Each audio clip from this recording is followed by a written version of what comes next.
Spirit. Amen.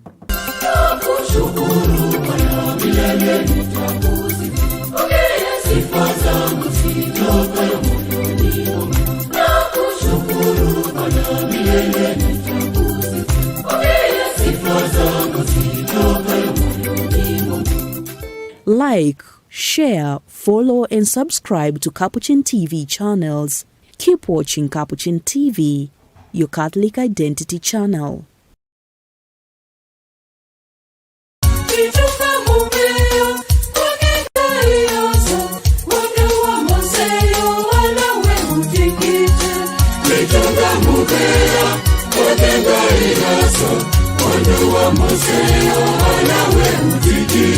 The Catholic Diocese of Machakos, through the Catholic Women Association Strong in Faith, warmly invites all women to the St. Monica Celebration Mass. This special event is a time to come together in faith, unity and thanksgiving, honoring St. Monica's inspiring legacy. The celebration will take place on 20th September 2025, starting from 9 a.m., held at the Catoloni Popol Seminary Ground. The Mass will be presided over by Right Reverend Norman Kingo Wambua, Bishop of the Catholic Diocese of Machakos. This event will be brought to you live on Capuchin TV and of course on our social media platforms. Keep watching Capuchin TV, your Catholic identity channel. Najivunia kuwa mama Mkatoliki, tena najivunia kuwa mama mlezi. Somo wetu mama Monica tunakuenzi, ndiyo njema tufunze somo wetu Monica. Twawashangilia mama, kina mama oye, wajivunie kina mama oye, wajivunia kina mama oye,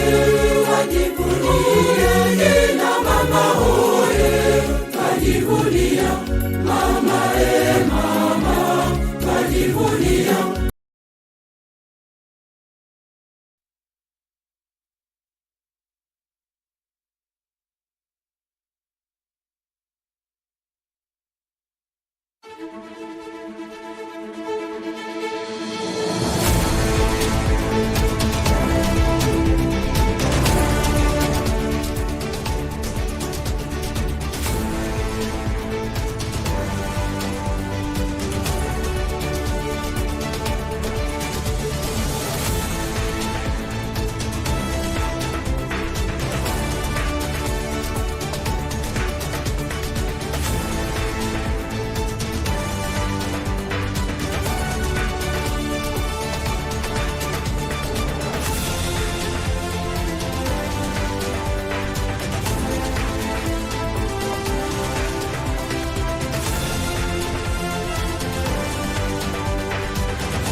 Masalheri mpenzi mtazamaji, natumai ubuheri wa afya na karibu kwa taarifa zetu za habari. Tunazo taarifa kemkem pamoja na chungu cha mdahalo. Tunazamia swala nzima la mazingira. Kumbuka kwamba kadri taifa linavyozidi kupiga darubini miaka mitatu za utawala wake Rais Daktari William Ruto, nami hapa napiga darubini miaka mitatu ya utunzi wa mazingira kutoka Ikuluni. Manake tumemwona rais akipanda miti na kuja na ule vuguvugu la kupigania kupanda miti takriban bilioni 15 ifikia hapo mwaka 2032. Lakini kabla hayo mtazamaji, mtafsiri wangu wa lugha ni Charity Ngema, jina langu ni Alan Andiva. Acha tujuzane ni yapi ambayo tumekuandalia siku ya leo. Baba Mtakatifu Leo wa 14 ametoa ujumbe kwa viongozi wa dini zote katika mkutano wa 8 na viongozi wa dini za dunia na za dini kote ulimwenguni, akiwataka kujitolea kimasomaso na kujenga mustakabala wa amani, undugu na mshikamano, kwa kukuza mshikamano na kutambua vipaji vya kipekee vya kila dini. Alisitiza ya kuwa ushirikiano kati ya dini unatajirisha kwa kumbatia utofauti na unahimiza ahadi ya kidunia ya kuwapenda majirani zetu kama tunavyojipenda sisi wenyewe. Mtazamaji, I express my deep sorrow for the people in Gaza in Gaza City who continue to live in fear. And to survive in unacceptable conditions, constrained to flee from their homes. Before God, God Almighty, and who did not reject human history, I call everyone to uphold the human dignity, and I renew my appeal for a ceasefire and the release of hostages and a diplomatic solution and the integral respect for international law. I invite everyone to join my heartfelt appeal so that a dawn of peace and justice may soon arise.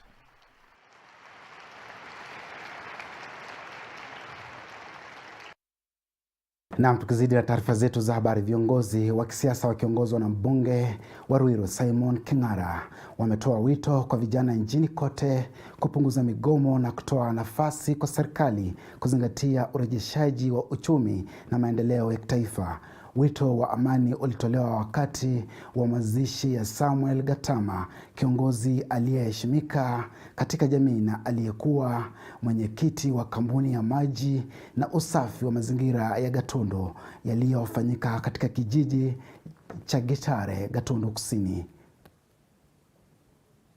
Wito huo wa utulivu ulitolewa wakati wa mazishi ya Samuel Gatama, kiongozi aliyeheshimiwa ndani ya jamii na aliyekuwa mwenyekiti wa kampuni ya maji na usafi wa mazingira, yaliyofanyika katika kijiji chake cha Gitare, Gatundu Kusini. Akihutubia waombolezaji katika tukio hilo, viongozi wa eneo hilo na wa taifa walisema kuwa maandamano ya awali yalisababisha kupunguka kwa maendeleo ya kijamii na kiuchumi. Viongozi hao wakiongozwa na mbunge wa Ruiru Simon King'ara walisitiza umuhimu wa kuwepo kwa mazingira ya amani ili kuruhusu serikali kutekeleza ajenda yake ya maendeleo na kutimiza ahadi zake kwa wananchi. Shukuru wa Kenya wote, hasa chipukizi au wanarika, kwa sababu wametulia na wametupatia nafasi ya kufikiria na kuona ni vipi tunaweza panua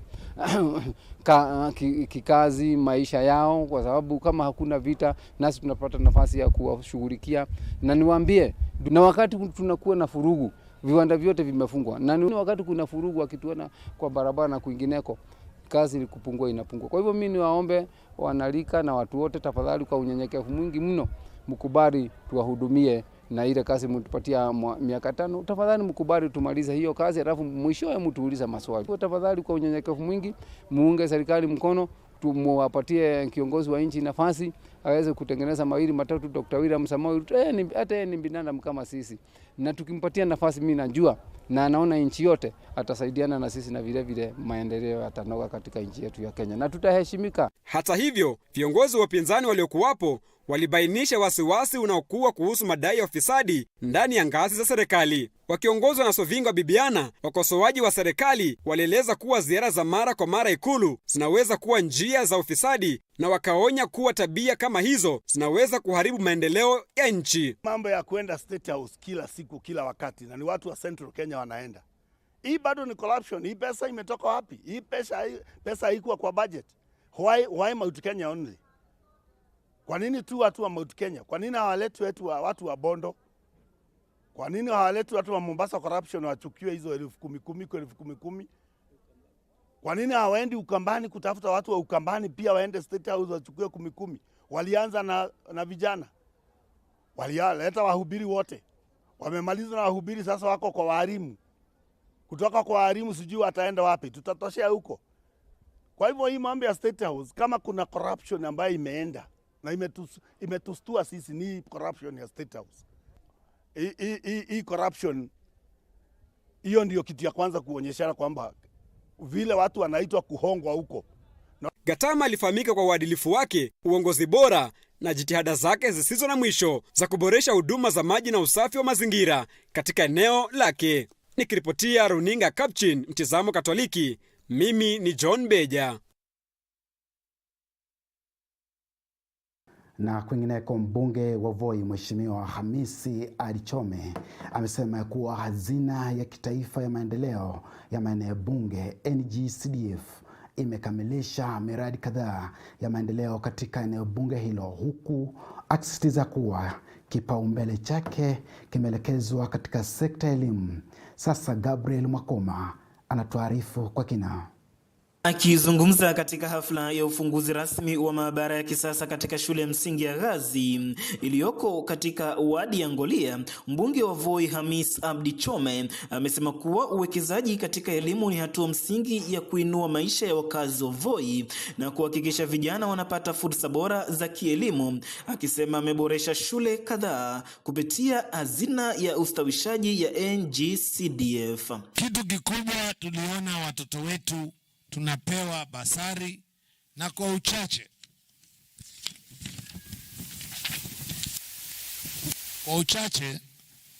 tangu nichukue hatamu, basari ambazo tumetoa sio kwa wodi hii lakini kwa shule hizi: Alan Mjomba, David Kayanda, Jack Mwashimba, John Mark na Wawogo, mpaka leo ni milioni 5,232,000. Lakini hatujataja wale watoto wa Ngolia wanaosoma Voi, wanaosoma Mwakitaba, wanaosoma Kasigau, wanaosoma Alliance. Tukitaja hiyo yote kwa kila mwaka huwa tunatoa, kwa sababu hizi ni shule zetu ziko karibu. Nimeona tu nijumuishe, lakini niko na takwimu za namba ya wanafunzi na kadhalika. Gabriel Mwakoma, Taita Taveta. Naam, tukiachana na taarifa yake Gabriel Mwakoma, viongozi wa kidini kutoka madhehebu mbalimbali katika kaunti ya Kisii wamekongamana hii leo kujadili jinsi ambavyo kanisa na serikali wanaweza kutatua tofauti zao na kushirikiana kwa mustakabali wa taifa. According to our vision and mission and what we purpose to do as a House of Bishops, we are planning to bridge the gap between the church and the state. And that is why today we had a very important formal meeting with all the departmental heads in Kisii County. We are a house that plans to redeem the integrity and to redeem the face of the church, and at the same time to bring a relationship and a working relationship between the church and the government. Politicians fighting at Matangas, that's a big shame, because in Waheshimiwa, such a conduct, such a behavior is retrogressive and archaic, and something that must be condemned with the strongest stance possible. We go to funerals to comfort those who have lost their beloved ones, but not to fight funerals. That is the position of this house. Waziri wa mazingira Daktari Debora Baraza ameongeza uzinduzi wa mpango wa uhifadhi na uboreshaji wa maisha katika ukanda wa Mau Forest Complex. Mpango huu unalenga kurejesha ardhi iliyoharibika na kuimarisha udhibiti wa tabia nchi. Pia anakusudia kuwezesha utekelezaji wa mpango wa Rais William Ruto wa upanzi wa miti bilioni 15 kufikia mwaka wa 2032. Arbe Bonaya alikongamana na wao na kutuandalia taarifa hii, mtazamaji. The restoration will have a ripple effect to the greater Horn of Africa, the Somalia, Ethiopia, South Sudan region, Uganda and the rest. a ripple effect to the East African community, and ultimately to Africa. And we know when Kenya leads, Africa follows. Msitu wa Mau ndio msitu mkubwa zaidi wa mlimani nchini Kenya na ni mnara wa maji muhimu kwa taifa, kwani huchangia maji katika mito na maziwa makuu kama vile mto Mara unaomiminika hadi ziwa Victoria. Licha ya umuhimu wake mkubwa wa kiikolojia kwa uhifadhi wa viumbe na udhibiti wa maji, msitu huu unakabiliwa na vitisho vikuu ikiwemo uvamizi wa kibinadamu, ukataji miti kiholela na makazi yasiyopangwa vyema. Matokeo yake yamekuwa kupungua kwa msitu, kuongezeka kwa mafuriko na kukauka kwa vyanzo vya maji. Kama njia ya kuokoa na kutafuta suluhisho la kudumu kwa msitu wa Mau, wadau mbalimbali waliandaa hafla ya pamoja. Kulingana na waziri wa mazingira, mpango huu ambao unaambatana na ajenda ya rais ya kupanda miti bilioni 15 kufikia mwaka wa 2031, si tu njia ya kulinda misitu, bali ni hatua ya kuinua maisha ya wananchi. That the president has set forth a defining vision. The 15 billion tree growing campaign is a clarion call, not just about planting trees, but about healing our degraded lands, restoring watersheds, improving livelihoods, and building climate resilience. The 15 billion tree growing is an economic shield.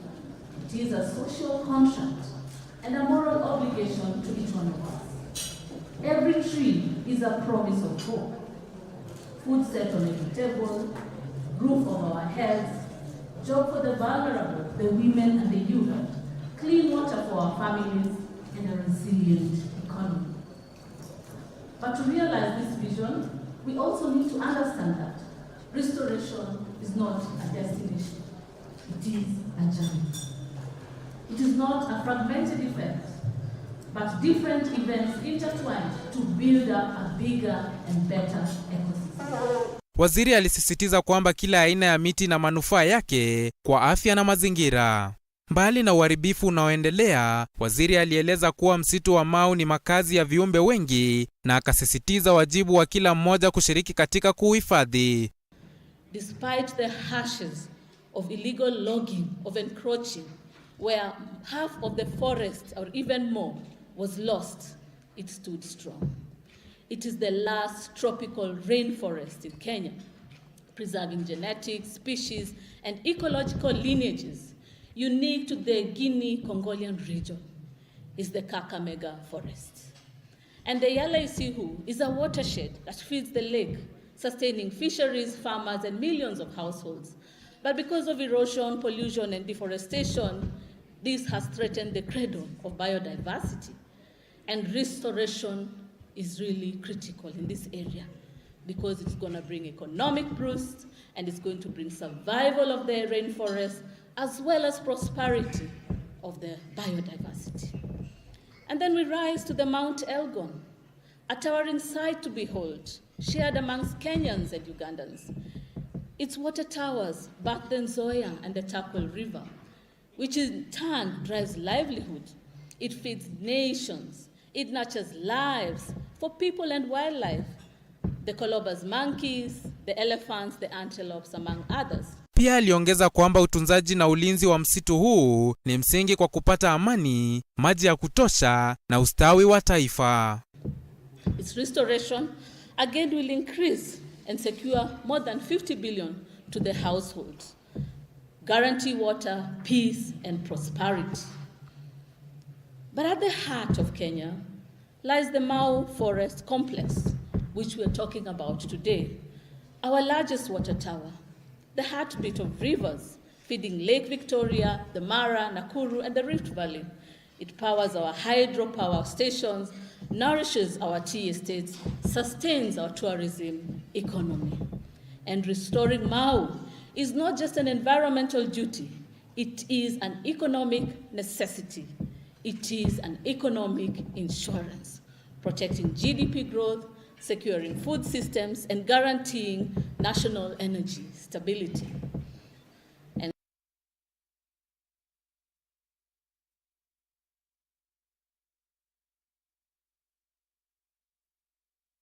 Kumbuka ya kuwa mpenzi mtazamaji, ni naye mgeni katika chumba hiki chetu cha habari ambaye atafafanua zaidi kuhusiana na masuala ya mazingira na utunzaji wa mazingira. Tukizidi na taarifa zetu, wahadhiri na wafanyakazi wa chuo kikuu cha sayansi na teknolojia cha Masinde Muliro mjini Kakamega wameandamana hii leo na kusitisha shughuli zote za masomo chuoni humo, wakishinikiza kuanza kwa mazungumzo ya mkataba mpya wa makubaliano wa miaka 2025 hadi 2029. Pia wanataka mkataba wa awali wa mwaka 2017 hadi mwaka 2021 utekelezwe kikamilifu. Sasa Susan Blemi anatuarifu taarifa hii kwa kina.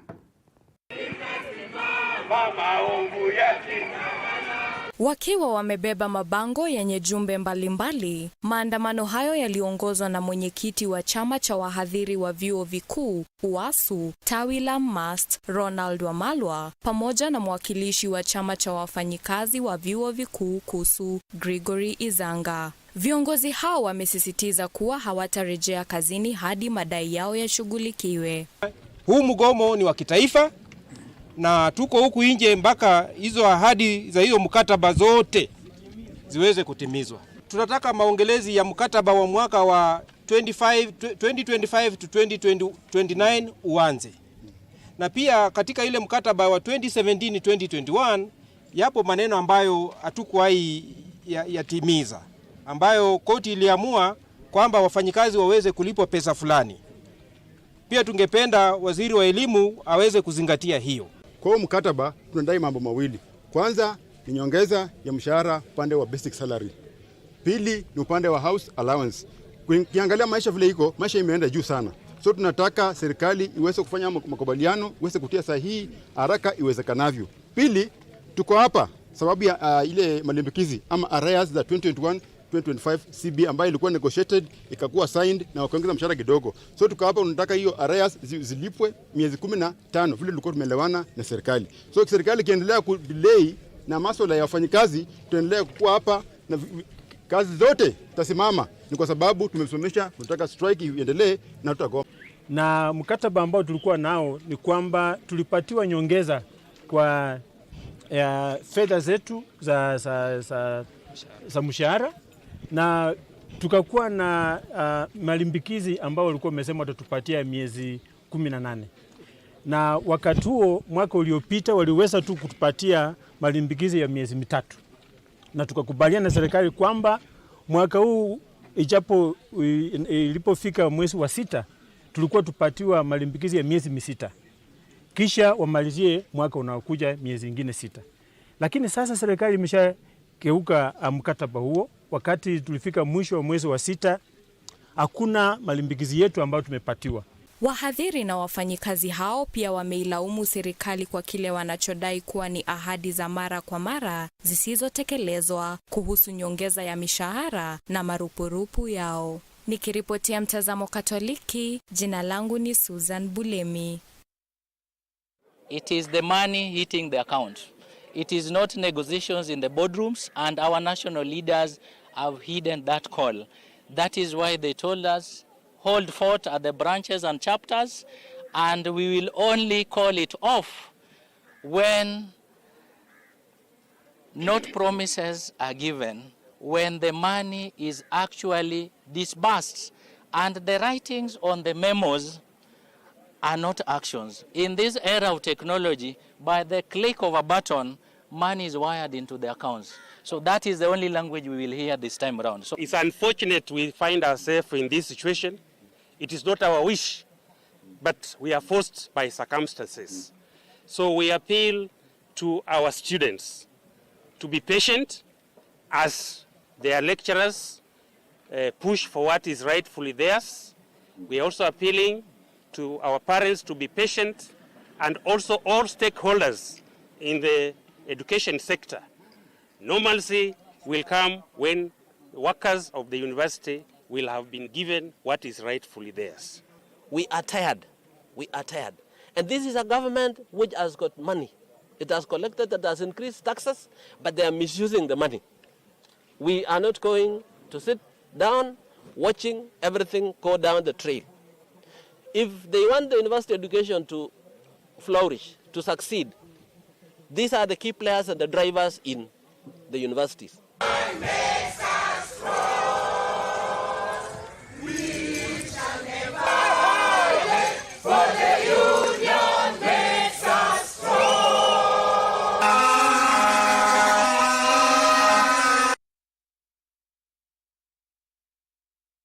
Kumbuka ya kuwa mtazamaji, imekuwa ni video ya mgomo wa wahadhiri kote nchini ikiwemo Kakamega. Tukizidi na taarifa zetu za habari.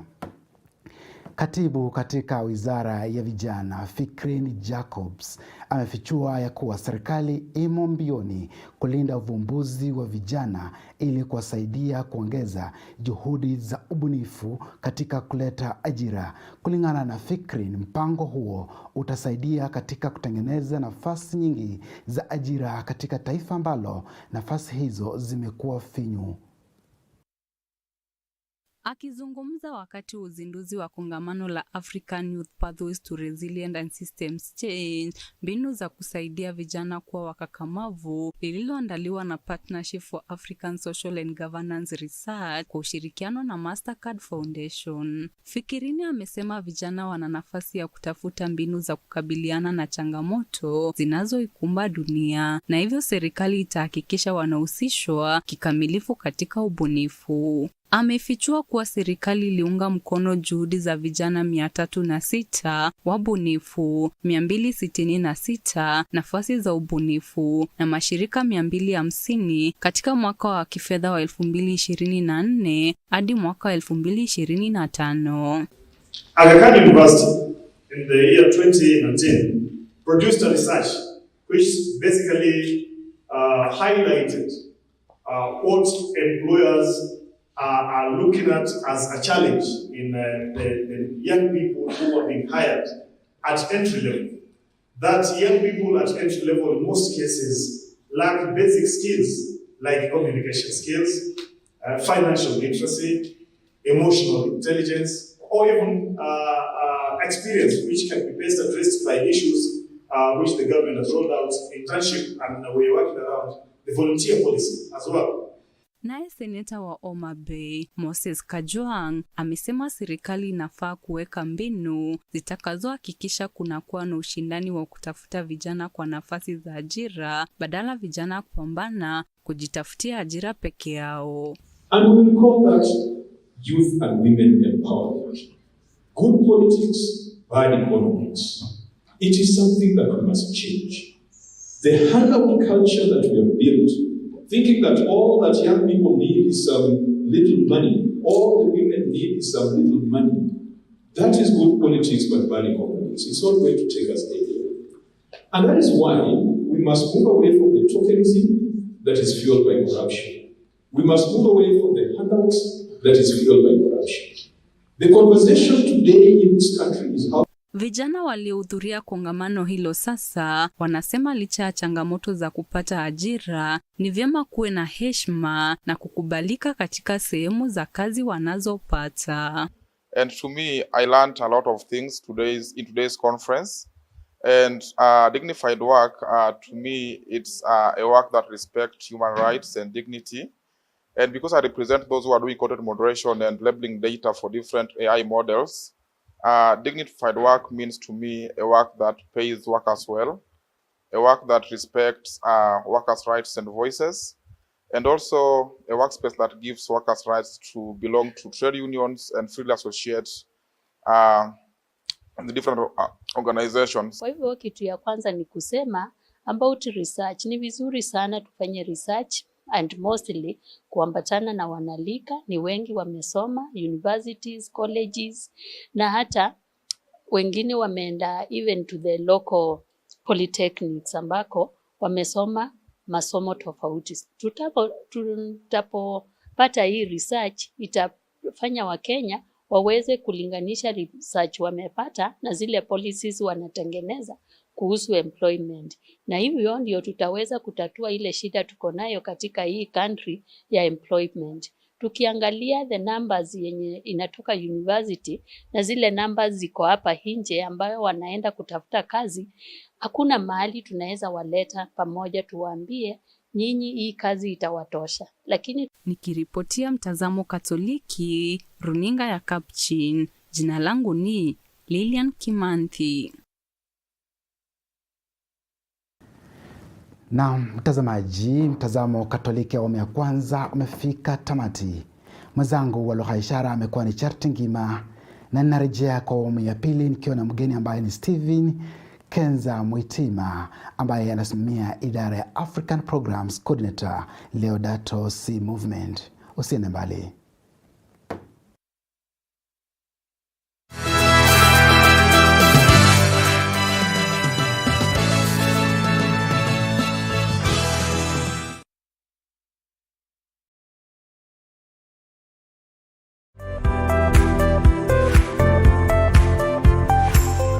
This is Archbishop Anthony Moheria, the Archbishop of Nyeri and the Vice Chair of the Kenya Conference of Catholic Bishops.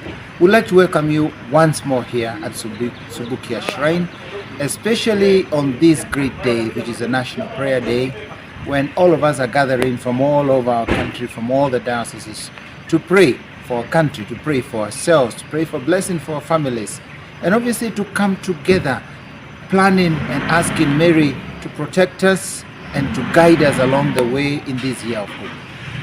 We know there are very many people out there who are sick and would want to come and be given a boost of hope, a boost of healing, even here in the National Shrine. And we know that that prayer is a prayer you want to raise to God. Much as we know how much you long to come, we are encouraging those who are very sick. Perhaps you stay at home and send your intentions to the people who are coming.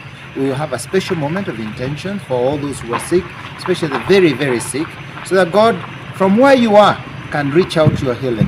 Mary, our mother, can come and protect you wherever you are. All of us who are able to come, we should not be discouraged. If you are healthy and you are strong enough, come over. We are going to try and provide for you. Some of you would like to stay nearby.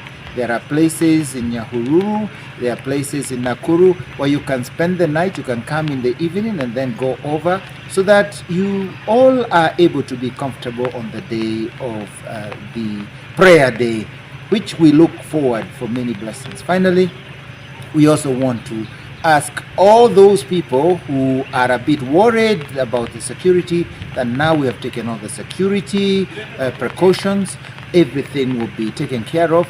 But we will always be our brother and our sister's keeper. Welcome, come for the blessings, and may God grant us a very good moment. Pray for our nation, pray for the future, pray for our children, pray for our families, and pray for the sick. May God bless us as we prepare to come to Subukia. Karibuni in this year of hope. We are pilgrims of hope. Hope does not disappoint, and we are together in prayer. God bless you.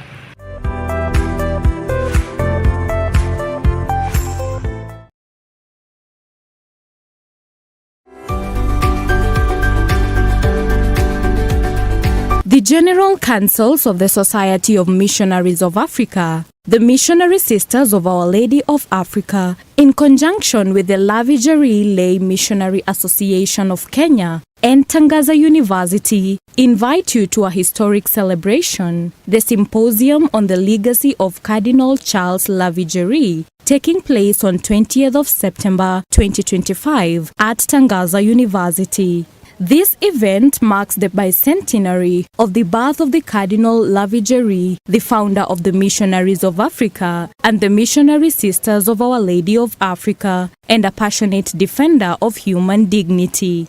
Beginning at 9 a.m. with a Holy Mass celebrated by His Grace Archbishop Philip Anyolo and graced by the presence of His Excellency Van Megan, the Apostolic Nuncio to Kenya. The day will feature enriching panel discussions on Cardinal Lavijari's legacy, including his role in founding women congregations, promoting women, supporting holistic development through Catholic missions, and fostering dialogue with Muslims. Come and be inspired by his mission, vision, and enduring commitment to the African people. Save the date for a passionate and renewed commitment to Africa. Keep watching Capuchin TV, your Catholic identity channel.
Toutes les pleurs des pauvres, les pleurs de la terre. Au secours, sauvez-les pour la gloire du Señor. Renuevo mi llamado urgente.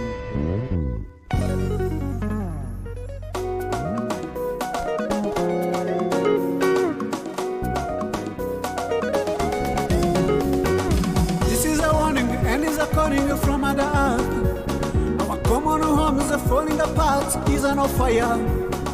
Climate change is a modern day spiritual challenge. Grazie Santo Padre Papa Francesco per Laudato Si. Laudato Si, celebration. Laudato Si, oh mi Signore. Laudato Si, celebration. Laudato Si, oh mi Signore. Laudato Si, generation. Laudato Si, oh mi Signore. Laudato Si, celebration. Laudato Si, oh mi Signore. Laudato Si, generation. Laudato Si, oh mi Signore.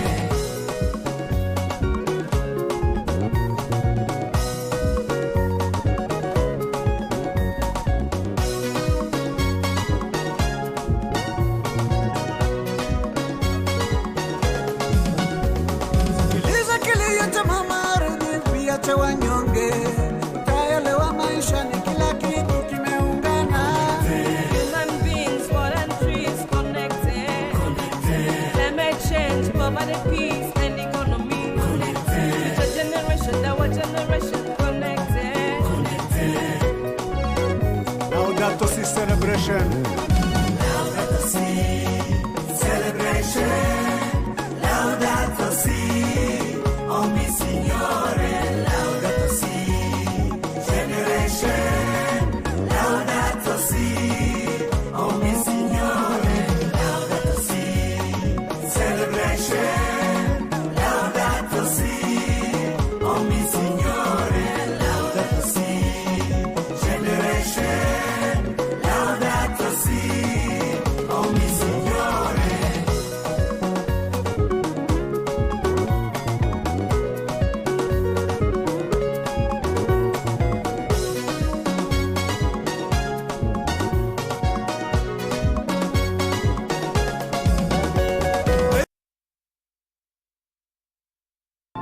Lord, you love everything you have created, and nothing exists outside the mystery of your tenderness.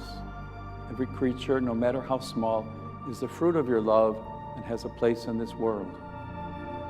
Even the simplest or shortest life is surrounded by your care. Like St. Francis of Assisi, today we too want to say, praise be you, my Lord.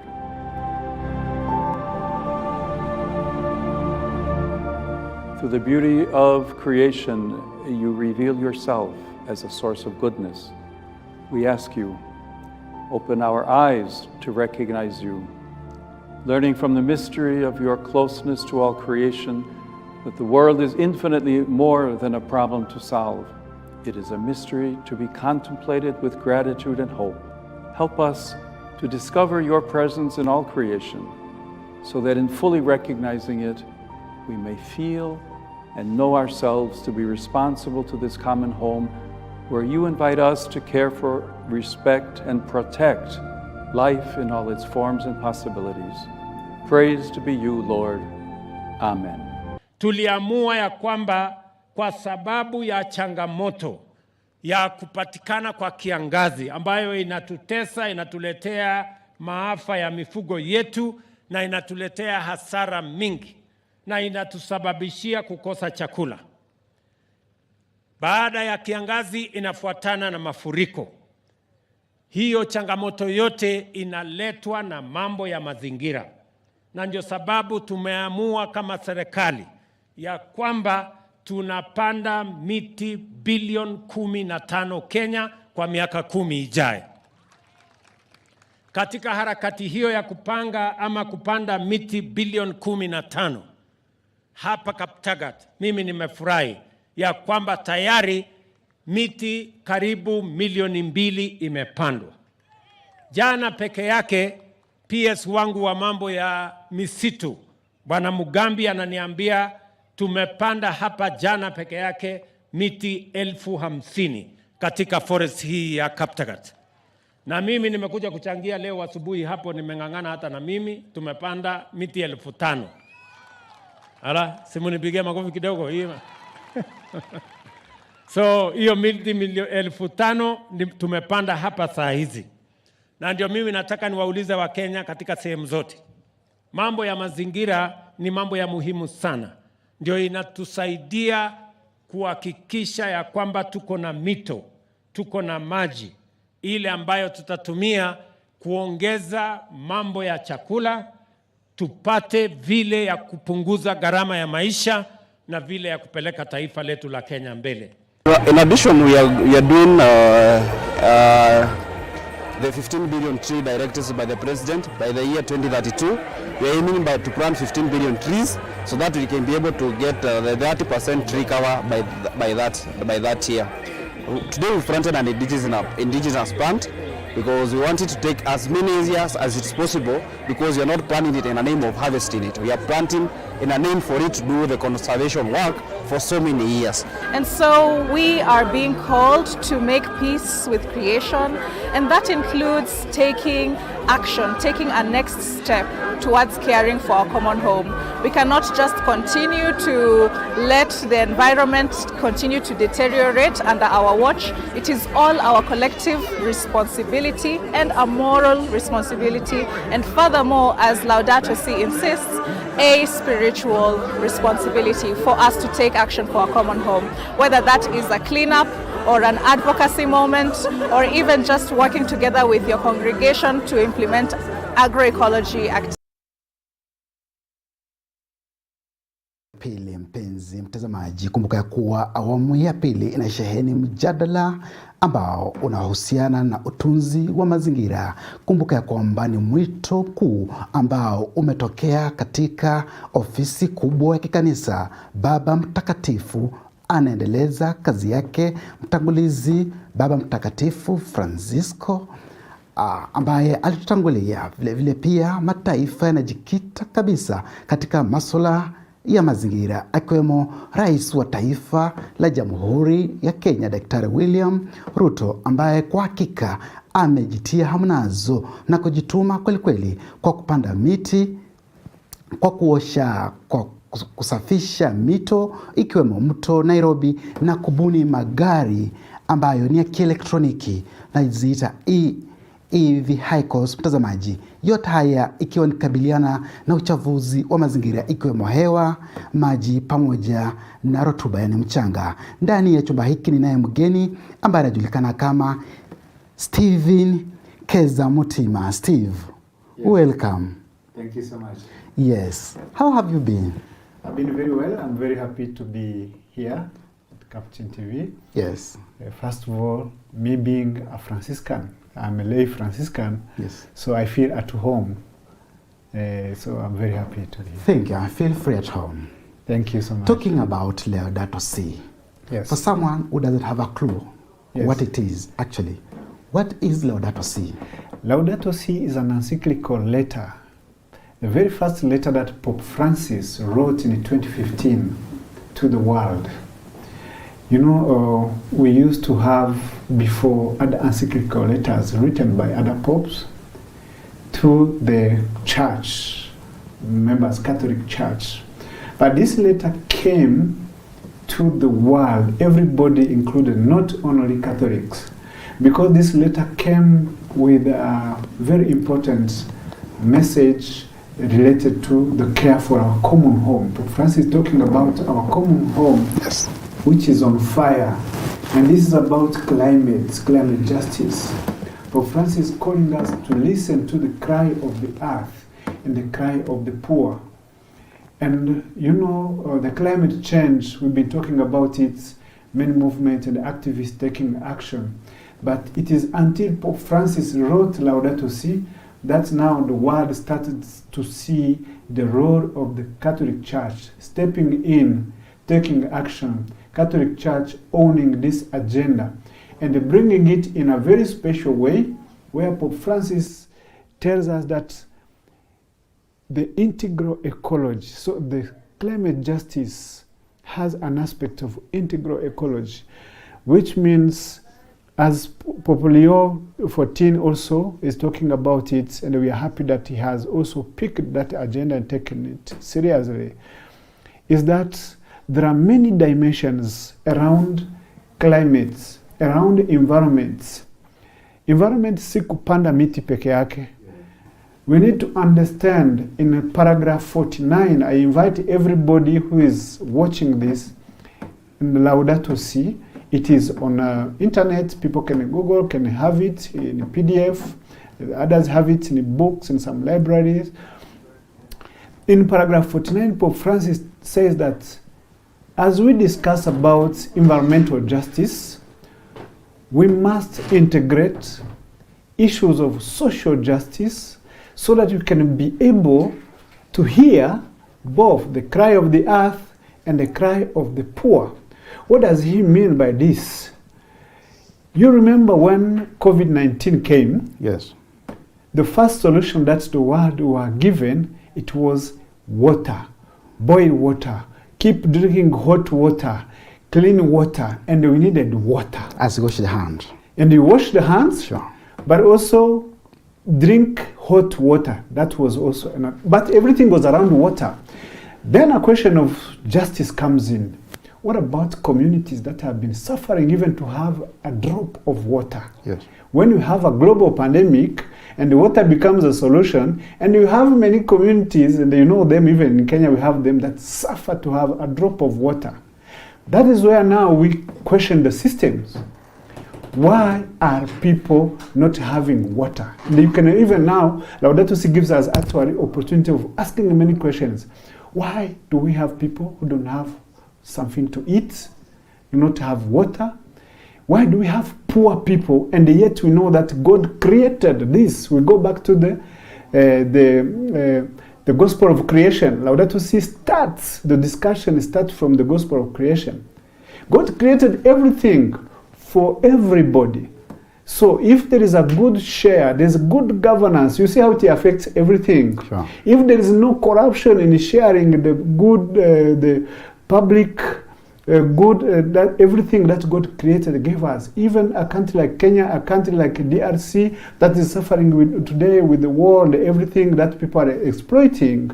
Why do people who live in luxury in countries that are plenty, are rich, do not have access? So Laudato Si came to open our mind and our eyes and to touch our hearts. That is where Pope Francis tells us that actually the climate change is a moral and a spiritual challenge. We need now to question our moralities. Yes. We need to question, how do we interact with the creation? How do we consume? Why do we eat a lot? Why do we grab, keep enriching ourselves, forgetting that there are other generations to come? So we are also interconnected, and everything is interconnected. That is another key message in Laudato Si. So yes, it was a letter, but later now a movement was born. Yes. the same year, 2015. Yes. Actually, this year, we are celebrating 10 years anniversary of Laudato Si as an encyclical letter, but also of Laudato Si movement, which was now born to put into action the message in that letter of Pope Francis, to make sure his will and his message is disseminated to the ground in the communities, in the parishes, through the church structures, bringing on board also many partners from different faiths and different groups to take action. So if I may ask Steve, what exactly is the role of Laudato Si movement across Africa? Thank you so much. That is a very interesting question, because I am programs coordinator. I'm in charge of many programs with my colleagues. We have the African office here in Kenya, but our eyes are in all countries in Africa. And our role is actually based on 3 objectives that we have. First objective as a movement globally, it is to develop the ecological conversion. We need people to be grounded in faith, to look at environment as St. Francis of Assisi started it, because Laudato Si is rooted also from the Canticle of Creatures. It is St. Francis of Assisi who named all items of creation, named the trees, the brother, sun, sister water, mother earth, because it is through creation that we can see God.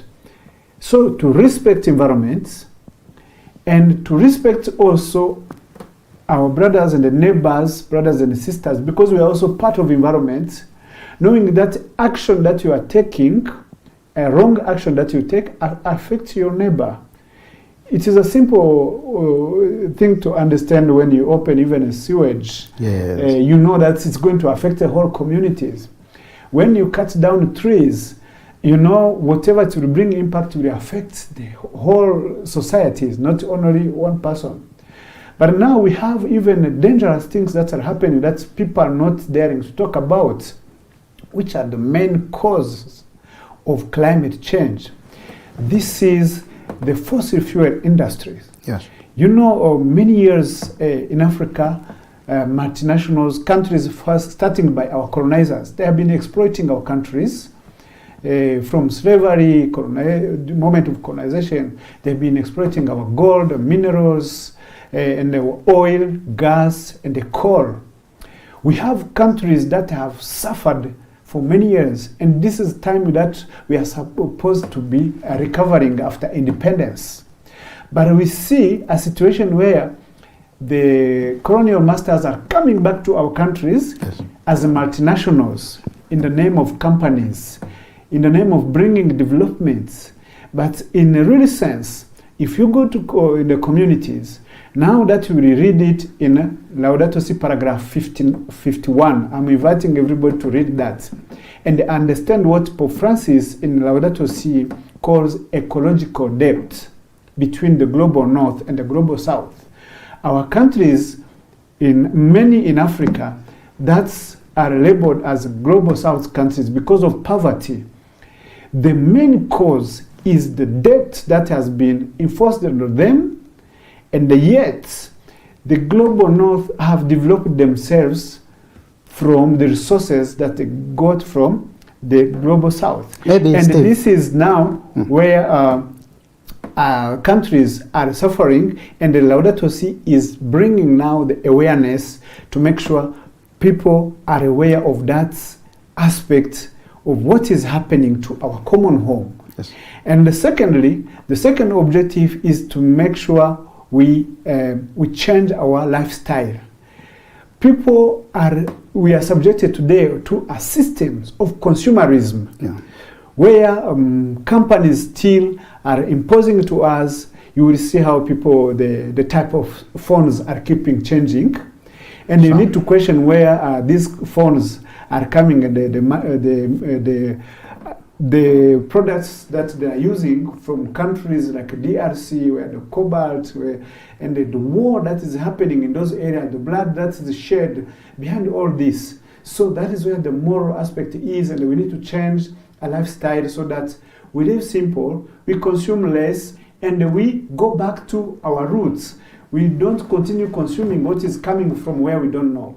And the last objective that guide us is raising a prophetic voice. Yeah. We need the church today. We are celebrating the year of pilgrimage, and also pilgrimage of church, and we are of hope, and we are raising a prophetic voice also to the world that people need to wake up and speak. The church to be the voice of the poor, of marginalized, of people affected, to be the voice of environment. The earth cannot speak, trees cannot speak, but there is a lot that is being, our earth is wounded and our communities are affected.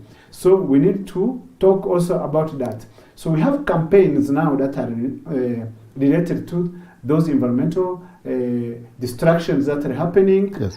We have campaigns that are on advocacy also for the community that are being affected. Yes. And we are also working on engaging the church structures, starting by Conference of Bishops, even at African level, starting by the Symposium of Episcopal Conference of Bishops in Africa and Madagascar, SECAM, AMESEA region. Then we go country by countries. But then we go down to the church structures, start working with church agents like CARITAS, Commission of Justice and Peace, and the small Christian communities to make sure there is awareness in the church, and to make sure our priests can preach about environmental degradation and they give solution, and engaging Catholics and non-Catholics outside there to collaborate in restoring our common home and giving hope and the solutions. All right, Steve. Given the urgent need of stopping the impact of climate change in our world, what exactly should the world focus on? What's the most important thing? Yeah, thank you so much. That question is very important because the teachings and the actions that are happening in environment, out there when you go, you ask many people about environment, they will tell you, we are planting trees, people are cutting down trees, and we are planting millions and billions of trees. Yes, it's good, we need trees. Trees gives us a lot, and say, I don't deny that aspect, but the level of environmental degradation, the impact of climate change that we have today, we cannot solve it by growing trees only. Actually, we need to use people need to learn to use the word of growing trees, because planting trees, people have been planting millions of trees, leaving them there. Then you go back 1 year, you cannot find them. So people need to nurture those trees, need to continue visiting them, watering them, talking to them until they grow. But most important thing, people need to pay attention on oil, gas, and the coal mining happening in many countries here, and invite now the transition and a just transition toward the use of renewable energy, because pollution of our atmosphere, environments, pollution of water and the food that we eat, this is what is affecting humanity today and affecting our earth. You know, if you go in the hospitals today, you see majority of people who are lying there is about either food poison, is about air pollution, things related to respiratory. It's all about environment. And now that fossil fuel industry is powerful. It comes with the global north. It comes with a lot of money. It has a lot of forces that oppress communities. Today there is what we call environmental injustice, and that environmental injustice goes to oppressing local communities who do not have even a say or opportunity to say no. And it comes with also issues of bad governance, corruptions, like it is not safe for people. So we need to have now a discussion of safety of communities. When we bring developments, our community is involved. Do they have right information, and do they have right to say no? Because that is very important for any development that we are bringing. This is what we are observing in many countries in Africa, and we see that there has been now a system against peoples and communities, which is very dangerous, because it affects a whole sovereignty of our countries, of our communities, in food that we eat, on our democracy, on our social life, on our health. It becomes a problem because they affect the basic dimensions of life. And now we need the phase out of that fossil fuel industry and have them to embrace renewable energy. We need our government, we need our system and our private company, our business people to embrace promotion of renewable energy. God created this, the sun to give us energy, and it contributes also to light and the agriculture. The moon does the same. We get winds in Africa for free and every day. We have enough water in many countries in Africa that other countries in the global north do not have. And all this contribute in promoting renewable energy. And they know where countries in Africa, in the world, in 2030, they will be evaluated on sustainable development goals, because SDGs will be evaluated in 2030. That is the agenda. Now, in Africa, we have more than 100 million of Africans who do not have access to energy.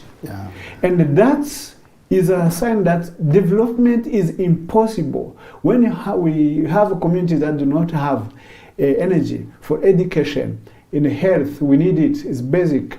We need it in community development, small activities. So we will remain with the poor communities.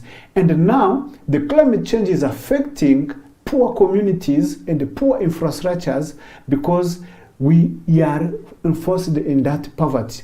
So that is why we need to focus the discussion, that imbalance between the global north and the global south. Debt cancellation should be a discussion, and this is a call to action in this period because we are celebrating the season of creation, which is celebrated annually from 1st of September to 4th of October, which is the date of St. Francis of Assisi. And that is the call to action, the debt cancellation. Do we really owe, like the debt that we are told, as countries in the global south, do we owe the global north, or is it the global north that owe the global south? Because the global north developed themselves from what they got from the global south. So Pope Francis calls for a fair dialogue so that we can be able to save our common home and our communities, because nobody is safe until we are all safe. And everybody needs to be involved in this discussion, because we have a problem of today of people who do not care, and yet when there will be no food at the markets, when the water will dry in the rivers all over, then we will know that money means nothing. Wow, sure. Environment, sure, it's a wider topic, which I believe I'll still invite you in the course of this month so that we can dwell much into some of these aspects affecting environment and climate in Africa and of course in the whole world. We have come to the end of our program. I've run out of my time. Now I'd like you to talk of just one word using that camera, your last take, sure. I would like to invite everybody to join us in celebrating the season of creation. It has started the 1st of September, which is a special date that have been created by faith groups in the region to care for our creation, and we are expecting that it will be a special date also for the Catholic Church in their liturgical calendar to be the Feast of Creation. And we go up to 4th of October, which is the date of St. Francis of Assisi. We have a whole month. Take action on care for creation. Pray for creation. Live in harmony with the creation. Let us all work together to serve our common home and our communities affected. I thank you so much. Penzi mtazamaji, tumefikia tamati mwa taarifa zetu za habari. Nimekuwa wako Alan Ndiva. Kwa heri mtazamaji.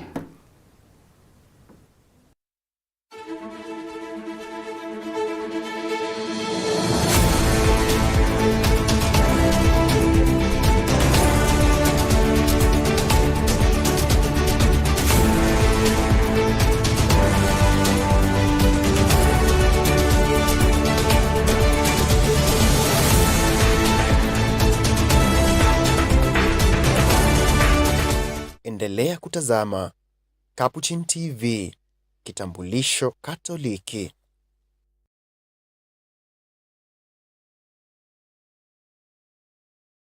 are watching Capuchin TV. For any complaints, comments, or compliments on our programming, you can either write to us on info@capuchintv.co.ke or you can call us directly on 0717 424 866. Your complaint shall be addressed within 7 days. Remember to keep a copy of your communication with us. Keep watching Capuchin TV, your Catholic identity.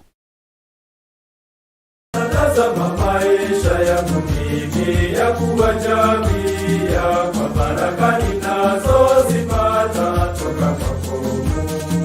Ninashindwa hata kueleza penzi lako Bwana, ni neema za ajabu kwangu toka kwako. Ninakutolea shukrani zangu, ewe Mungu wangu, kwa zawadi ya maisha mema.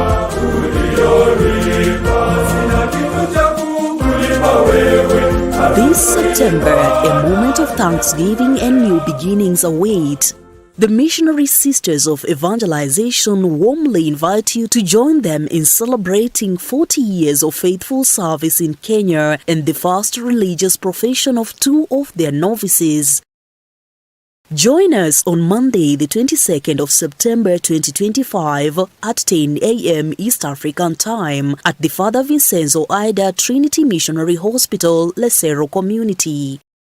Behold this day of grace as we witness the first religious profession of I am Novice Bibiana Cherono, Missionary Sisters of Evangelization from the Catholic Diocese of Kericho, St. Joseph the Worker Marigny Parish, from the outstation of Our Lady of Fatima, and from the small Christian community of St. Veronica. I'm Dorcas Ndungwa Titus, Missionary Sisters of Evangelization, from the Catholic Diocese of Wote, St. Maria Goretti Uvete Parish, small Christian community of St. Teresa of the Child Jesus. The celebration begins with a solemn Holy Mass, presided over by the Right Reverend Dominic Kimengich, the Bishop of the Catholic Diocese of Eldoret, and will be brought to you live on Capuchin TV and streamed on all our social media platforms. Come, share in this sacred moment. Join us in prayer, thanksgiving, and joyful witness. I'm Sister Lydia Aura of the Missionary Sisters of Evangelization. I take this opportunity to welcome you to our celebration of 40 years of presence in Kenya as we celebrate the same time first profession of our dear sisters. Karibuni, benvenuti, and welcome as we celebrate this milestone. Don't forget to follow, like, share, and subscribe to our official digital and social media platforms to be part of this momentous occasion. Wanakanihiza kwa sauti, mwanangu, mwanangu, mwanangu, nimekuita, itika wito, nami nikasema, nena Bwana.